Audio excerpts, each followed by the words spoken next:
doing whatever it does to start the recording. It's just my little checklist, my audio checklist.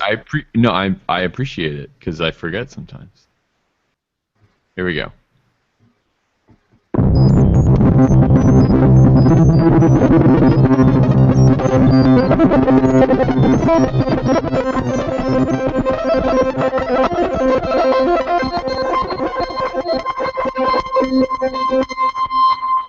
This is SoundNotion, the weekly podcast for new music and music news. I'm Patrick Gulo.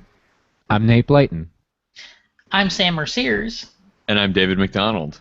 It is Super Bowl Sunday. Today is the World Championship of High Stakes Fight Chess. Go Patriots. Who you got, Sam? Do they still have the same "Are you ready for some football" song? Are you ready for some football? Yes, I'm not. Well, I don't know if I am or not. I don't think they have that anymore. I haven't heard that in ages. I don't know. I don't know. Well, it's such a hokey song. Well, I'll give you a hint, Sam. The winner will either be the Seattle Seahawks or the New England Patriots. Which of those do you think sounds like a more fearsome mascot? Well, I have to tell you, or a Seahawk. I don't know that much about football, but something in the back of my mind tells me that the Seahawks haven't won in a long time. Would that be correct? They just won last year. Oh, they did? they are the defending champions. Well, but the Patriots have won a lot recently too, right? They win a lot usually. All right, so I hope it comes to a draw. Like, I hope they go to like so many overtimes that they end up calling it a draw because I hope you all now understand why we do a podcast about contemporary classical music instead of football. Also, everyone listening to this, the Super Bowl is going to be over by the time this comes out. So no, we're getting this out right now. All right, right. It's out right now. This is live. As a note about that to our audience, we're simplifying our show notes. Alas, the deep and meaningful poetry that I usually invest into the show notes will be no more as of today. So we're gonna get them out lickety split. Boom. We're gonna give you a link. Start dry links. Dry links. Dry links. Just add water. Dry links. Yes. Is that a beef jerky flavor or something? No, I think it's the name of my new alt rock project. Dry links. Okay. The first dry link will be about Mason Bates, who, as we learned this week, will become the Kennedy Center's first composer in residence. First ever, which to me is the most surprising thing about this whole thing, is that, wait, the Kennedy Center? Like the Kennedy Center? The national important arts organization in the nation's capital has never had a composer in residence? Yes, that's true. And Mason Bates is going to break the fast, starting in the 2015-2016 season. He had a great quote from Ann Mitchett did a piece on this, and she got to speak with him. The quote from him said, quote, "The Kennedy Center is uniquely positioned to show a national audience how you can present a dynamic new experience in a way that nobody needs a PhD to appreciate," which kind of rankles a little bit, those of us that have advanced degrees, but I get what he's saying. Yes. So here's the funny thing about the Kennedy Center appointment, though.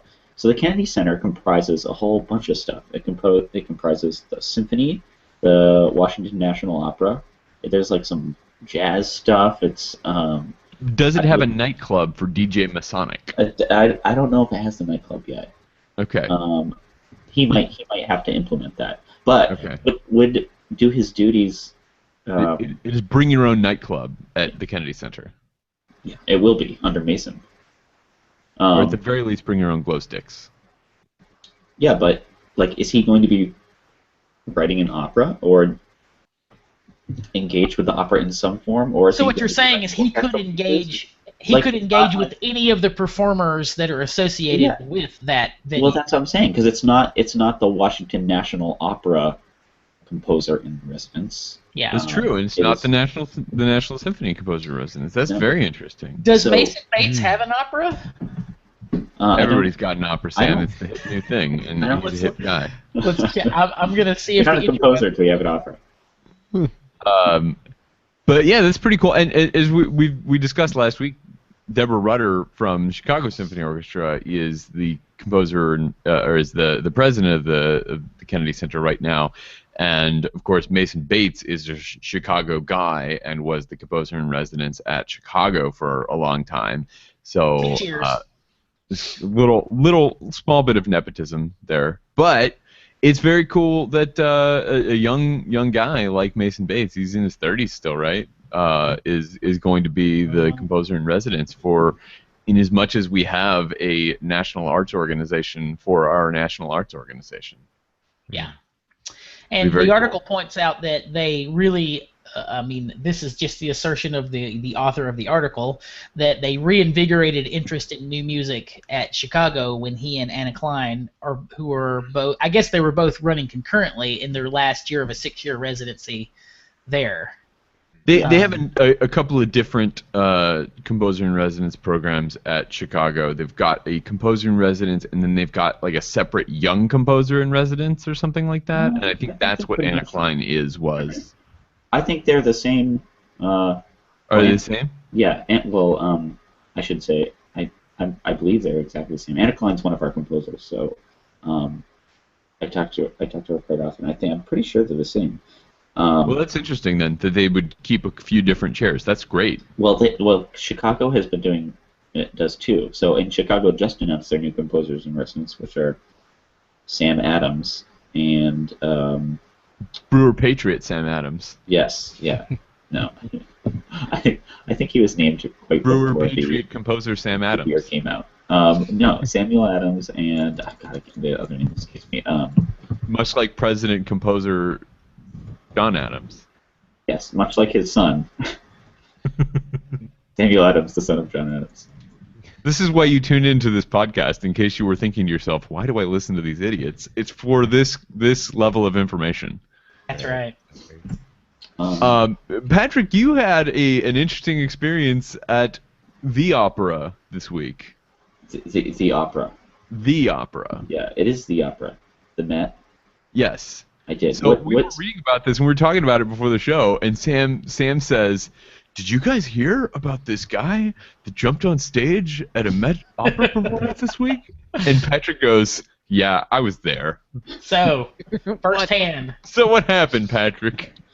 Okay, so, it's become, I guess, commonplace now to protest Gergiev and Netrebko for perceived Putin sympathies in their public appearances or what they have said.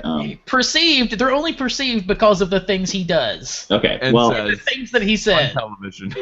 Okay, yeah. Well. And the television ads that he appears in. Yeah. Okay, so what I don't know. I actually have never spoken to either of these people before, and I don't mean to say that I know what their political affiliations are, but I mean, of course, everyone is, people talk about that. So someone, at the end of Iolanta, which was a double bill at the Met of Iolanta, Tchaikovsky, and then Bartok's Bluebeard's Castle. Yeah. At the end of Iolanta, while the performers were taking their curtain calls or bowing, someone jumped over the shortest distance of the pit on, I believe it was stage right, and just started walking casually to the center of the stage. And I thought, oh, this is going to be someone who's delivering flowers, or normal. I didn't think it was, because it wasn't. There wasn't this hectic run or anything like that. This guy just walked up casually and then unfurled this scroll, this poster, that basically said something Ukraine. Obviously it was a protest against Gergiev and Netrebko, but it was so far. The text was so small that you actually couldn't really make out what was being said. But when you saw the word Ukraine, you kind of knew what was going on, and the fact that it was Gergiev and Netrebko. And everyone got really quiet, and then there was some rumblings of boos and things before he was escorted off. But he was up there for a good, I don't know, I'd say 20 seconds or so before he was escorted off. And he showed the audience the poster, then he turned and showed Netrebko and the performers the poster. His name is Roman J. Torgovitsky, an alum of the Graduate School of Arts and Sciences and the School of Public Health at Harvard. No. Yeah. And this is not the first time he's done this. He did it at a performance of the violinist Vladimir T. Spivakov, and jumped on stage and delivered a brief speech.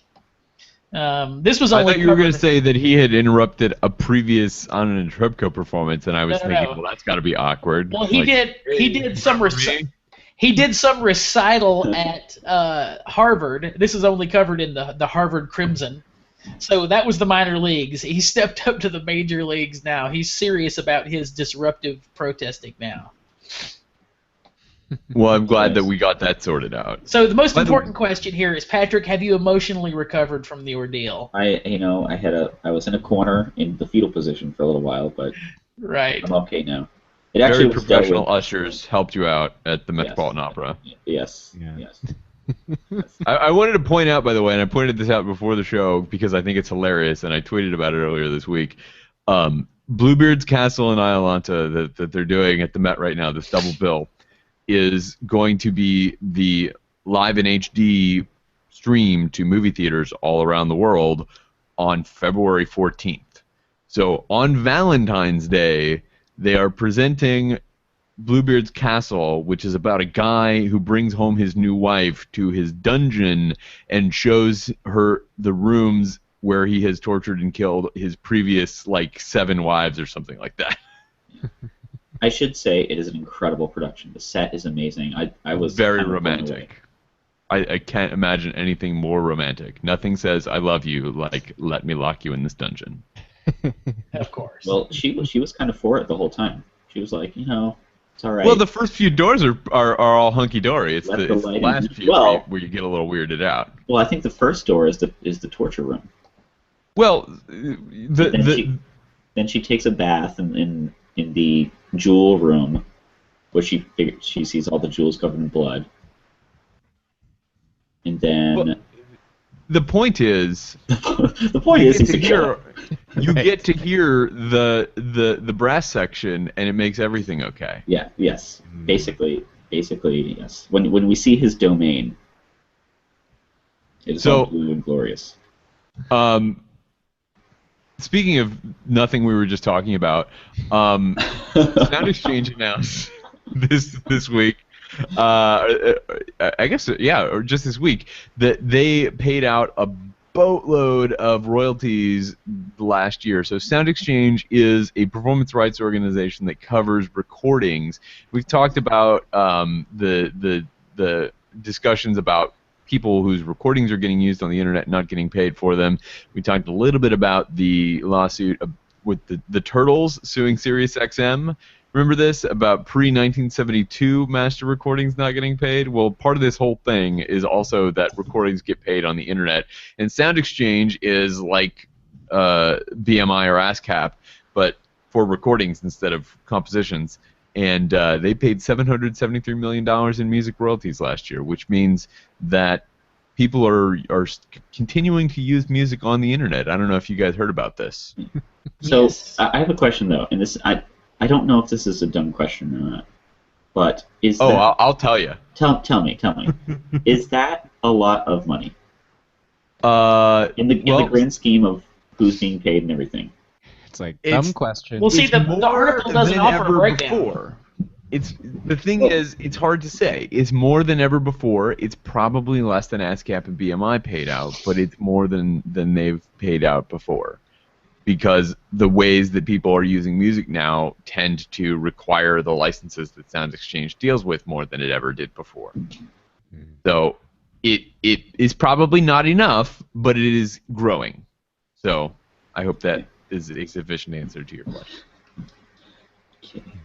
In a related, unrelated story, I didn't put this in the doc, but I had seen this earlier this week. Did you guys see that Sly Stone of the Family Stone has been awarded $5 million? Not of the Rocky? No. Sly Stallone. He's been awarded $5 million in back royalties and damages. I mean, there's no need to go into the minutia of, African American pop star screwed over and doesn't get money he deserves. Fill in the name of the artist here. So, but at long last, and I'm like, Sly Stone's got to be is 70s at least by now. Right. Well, this goes back to that pre-1972 recording lawsuit that the Turtles brought on Sirius XM, and now they're bringing against Pandora as well. Mm-hmm. So, yeah, big changes. So good for him. Yeah, got some money. Yep. Hopefully. Sam, you wanted to bring up this Miller Theater composer portrait. Well, Miller Theater, I didn't even know this was a thing, and I always admit my. Yes, you did. We've talked about it before. Well, we talk about so much stuff on the show. I always tell myself I need to make like a Cliff's Note version of everything I've learned on the show so that I can actually remember it. The Sam Mercier's Wikipedia.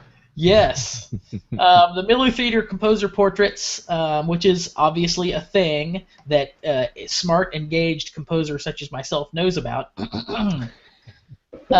is this coming Thursday, featuring the music of friend of the show, Missy Mazzoli, who I have been playing a little bit of email tag with recently, but we're trying to get her back on the show.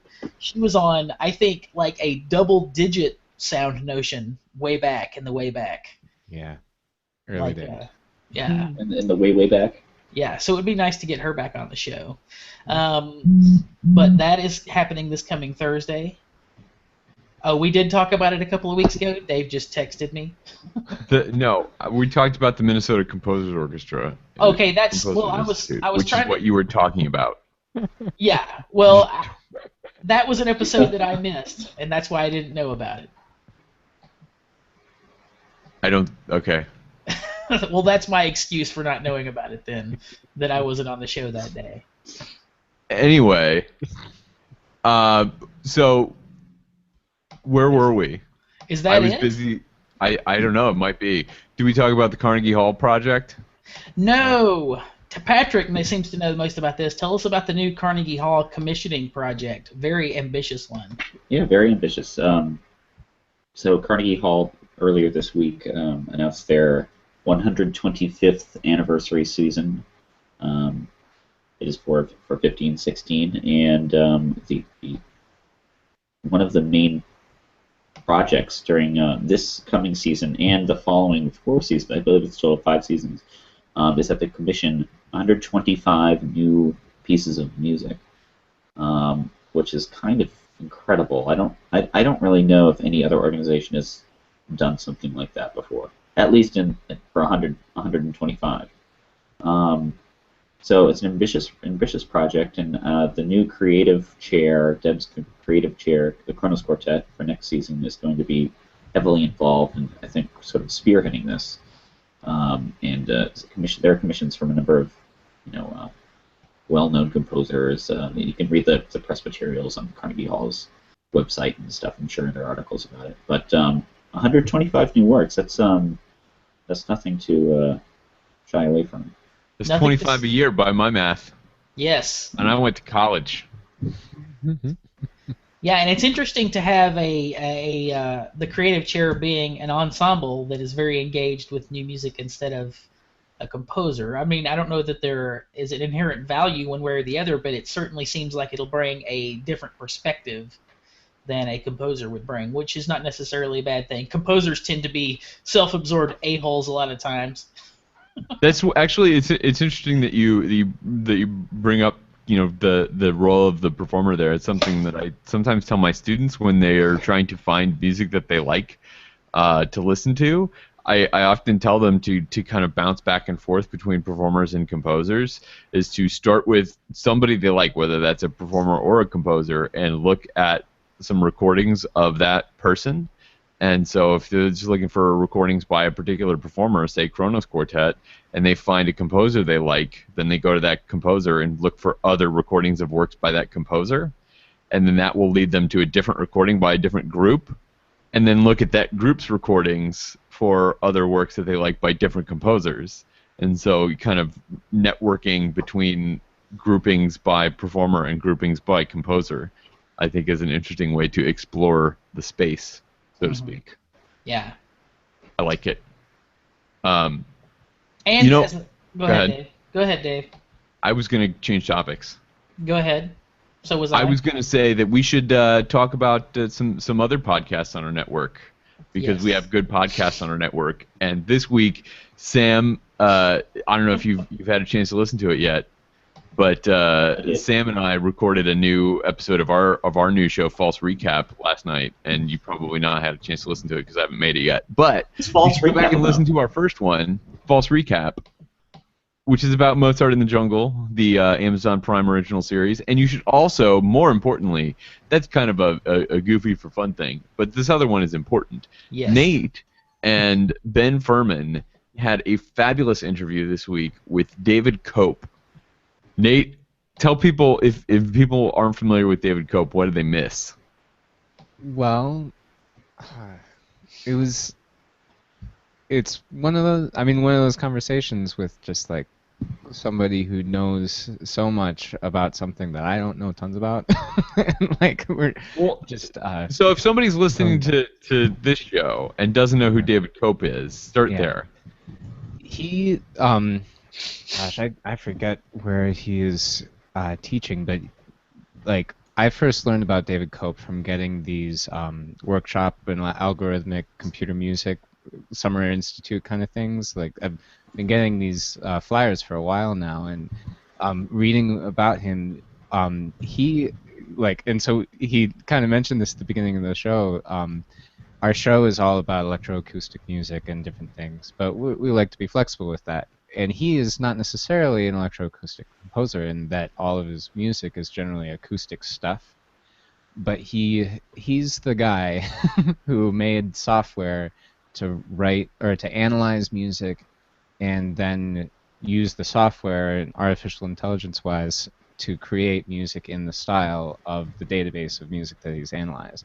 And so he's the guy who made really piles and piles of really nice Bach kind of stuff, Mozart kind of stuff. He developed. So he used this thing. He taught it what Bach sounded like by showing it, all 371 Bach chorales in the book, right? And then it spat out more Bach chorales in that style that were all but indistinguishable from the ones that were actually composed by Bach's quill. Right, and obviously some people feel that this is a big problem. Some people think that this is amazing. Making music that's made by a computer, even though he kind of, it calls into question the roles of a composer and if the computer is a performer, or if it's still him, or what's... Well, I think the composer in that case was Bach.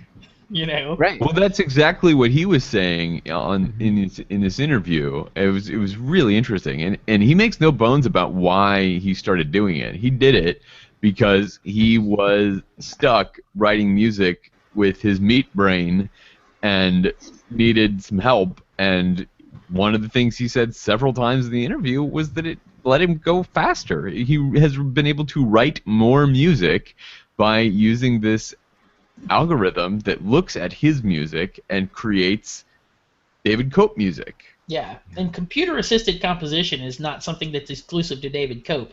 Lots of composers have been doing it and implementing it in slightly different ways. Xenakis is the primary one that comes to mind for me. What's interesting about this, and I think this is the difference between Xenakis and Cope, is that Xenakis creates a system for the beauty of the system, right, and then the system generates the sounds. Right. David Cope wrote a bunch of music and then taught a computer David Cope style composition, and the computer is doing this kind of probabilistically based on things that it knows about the way David Cope writes music, and then is imitating David Cope or extending David Cope in different ways, and that's, I think, a fundamental difference from the way Xenakis does it. And that's I wish we would have gotten into that a little bit with David Cope, but it was already a really long interview. Yeah. So it was really cool. I mean, and if you want to learn more about what he does and the path that he's taken to it, he's written 20 books. You know? Yes, I was going to say that. New Directions in Music, which came out in 1971, is, given a lot of credit, which I think it deserves. But then, as an undergraduate composition student, when this book first came out, I was given a new copy of it by my composition teacher, Techniques for the Contemporary Composer. Techniques of Contemporary Composition, I think, or whatever it's called. What is that exactly? Techniques of the Contemporary Composer is what it's called. But it's really interesting to hear him talk about it, because the things that he's talking about teaching a computer to do, I think, are not that different than the things that I do with my brain when I'm composing. But the computer, because of the way it works in this particular regard, can do it faster and maybe more efficiently. But basically, combining all of these influences and looking at what other people that I respect have done, and combining that with other things that I've written that I like that I've done, that is essentially a Markov chain algorithm that he was talking about in that thing, in that interview and in his books, only I'm doing it with my biological computer, and he's doing it with one that plugs into the wall. Yeah. I think it's really interesting. Yeah. So, go ahead. Yeah. And if you don't know what a Markov chain is, I won't be able to help, but look it up. It's an interesting thing. It's just I just pulled a Ben Furman. I said a thing and didn't explain what I was talking about. A Markov chain is looking at a series of things that happens on a regular basis, and you can imagine this with language, like the word "the" is likely to be followed by things, or about this % of the time, right? And so you look at how often the next thing is going to be the next thing in the series, and there are a lot of different. So it's like but it's not infinite. Typing into your phone, it's like Google. Exactly, it's where it's suggesting. It's exactly where that's coming from as a Markov chain. Interesting. And you can talk about second order, third order, fourth order Markov chains depending on how many links of thing you want the algorithm to care about.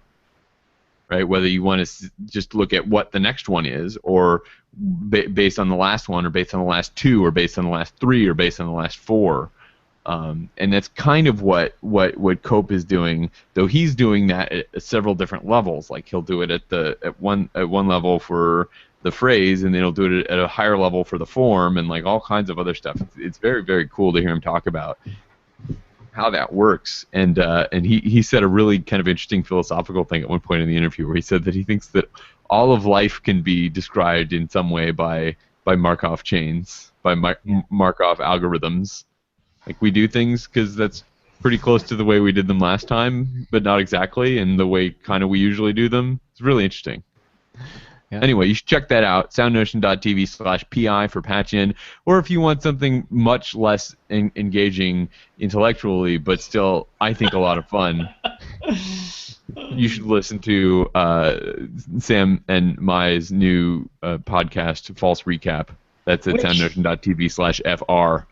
Which, hopefully, we're going to expand to not just do Mozart in the Jungle, but We'll see. We got to see how the Mozart in the Jungle works first. Yeah, sure. So we'll see. How the Mozart in the Jungle works, but also, if it does work, you can cover any movie or TV show that has some sort of aspect or something. Yeah, so Glee is next, Dave, right? Yeah, totally. We're going to have to binge all 9 seasons or whatever. I'm sure we won't bother anybody if we talk about Glee. Also, the SoundNotion listeners should know that there may be another very cool podcast coming up. Yes. Are we allowed to say? No, not yet. But okay. It'll be awesome though. It'll be hosted by Patrick, and it will be Patrick interviewing a singularly awesome person on a regular basis, on the reg, as the kids say. So be on the lookout for that show. Honorable mention. Frankly, I can't wait. Yeah. Honorable mention this week. We can't. It's too deep of a topic and too frequently addressed a topic on SoundNotion to really go into. But Greg Sandow has a piece on his Arts Journal blog this week. Orchestras engage your audience, about where he really is critical of the way classical music performances happen and the way we isolate audiences in so doing. Dave posted it as a possible think piece for this week. Worth talking about, I think. All right. And don't tell me to stop that. That's going to do it for this week's episode of SoundNotion. Thank you so much for being here. I don't know why you're still here, but you are still here if you're listening to me. We really appreciate all of the support that you've given us, and if you would like to continue to support us, you can find all of the ways to do that on our site, soundnotion.tv/SN. You can find Sam's lovingly crafted show notes at soundnotion.tv/SN as well. You can connect with us on Facebook, on YouTube, or on Twitter. We're at SoundNotion on Twitter. If you would like to suggest a story for the show, you can post that on our Facebook page. That is a place that Sam checks all the time to find out what people think of him and our shows. I prefer to check the hashtag SNWeekly on Twitter. SoundNotion's introduction includes music by Patrick Gulo. Thank you so much for listening, and we'll see you back next week. SoundNotion 191, stick a pin in it, is the episode that covered the rebirth of the Minnesota Orchestra Composer Institute that I was not on. Yeah, but I assume that you at least are marginally aware of what we talk about on those other shows. And it was an interview with the vice president of the Composers Forum that runs the institute. Well, I haven't listened to it